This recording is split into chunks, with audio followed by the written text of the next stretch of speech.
ये कहानी है एक ऐसी लड़की की जो अपने फादर को मारने के जुर्म में जेल चली जाती है। पर उस जेल में हर कोई उसका फायदा उठाता है और जबरदस्ती उसके साथ घपाघप करता है।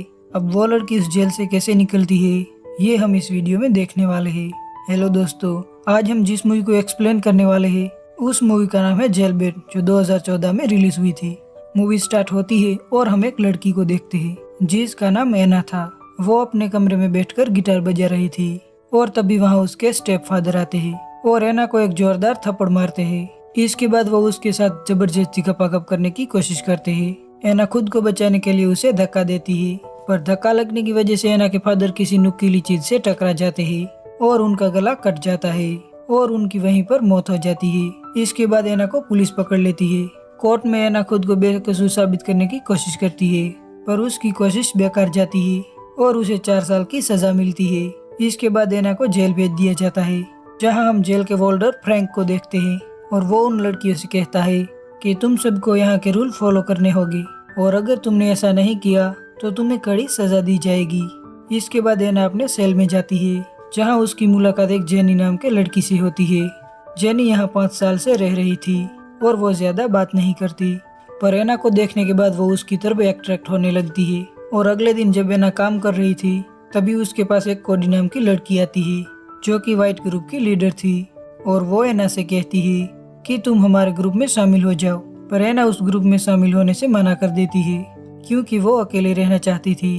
पर कोडी उससे कहती है कि यहाँ ऐसा नहीं चलेगा, अगर तुम अकेली रही तो बाकी के कैदी तुम्हारे साथ बुरा व्यवहार करेंगे।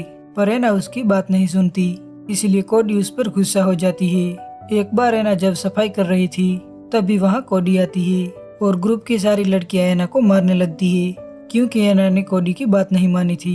इसके बाद एना फ्रैंक के पास जाती है और फ्रैंक से वो कोडी की शिकायत करती है, पर फ्रैंक उसकी बात पर ध्यान नहीं देता और वो उससे कहता है कि मैं तुम्हारी मदद कर सकता हूँ, पर बदले में तुम्हें भी मुझे कुछ देना होगा।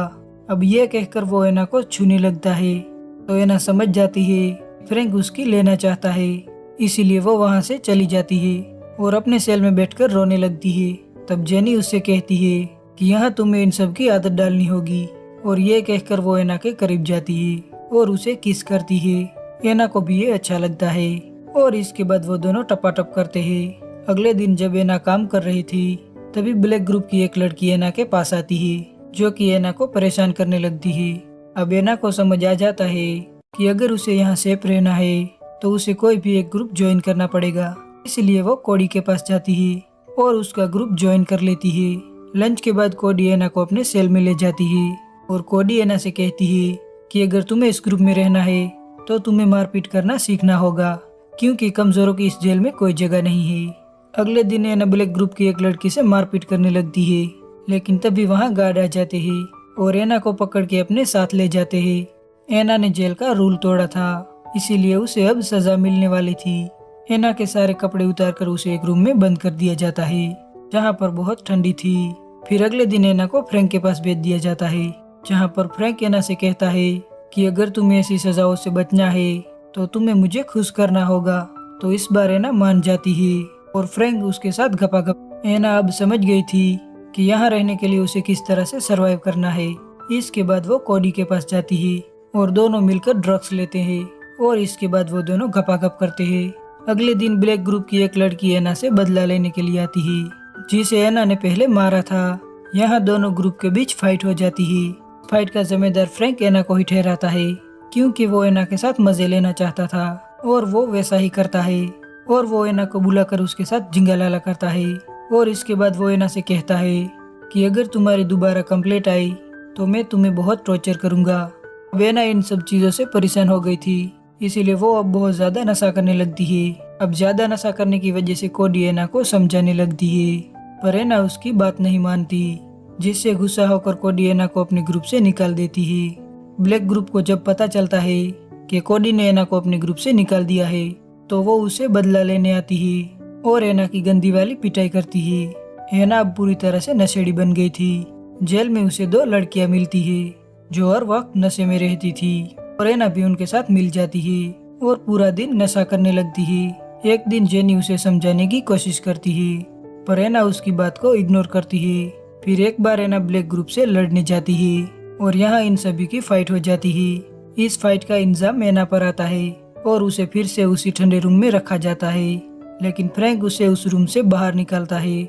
बाहर निकलते ही एना फिर से नशा करने लग जाती है, लेकिन इस बार कोडी उसे देख लेती है और वो उसे समझाने की कोशिश करती है, लेकिन तभी वहाँ गार्ड आ जाते हैं और उनके साथ फ्रैंक भी था। और यहाँ एना खुद को मारने की कोशिश करती है, पर एक गार्ड उसे रोक लेता है और एना को फिर से उसी ठंडे सेल में बंद कर दिया जाता है। अब एना एकदम नशेड़ी बन गई थी और ड्रग्स ना मिलने की वजह से वो बीमार होने लगती है।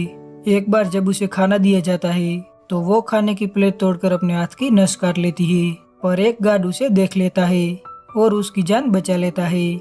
एना को अब कई दिनों तक मेडिकल रूम में रखा जाता है, जहाँ जेन नाम की नर्स उसका अच्छे से ख्याल रखती है। ठीक होने के बाद एना अपने सेल में जाती है और अपने शोल्डर पे बने ग्रुप के टैटू को मिटा देती है।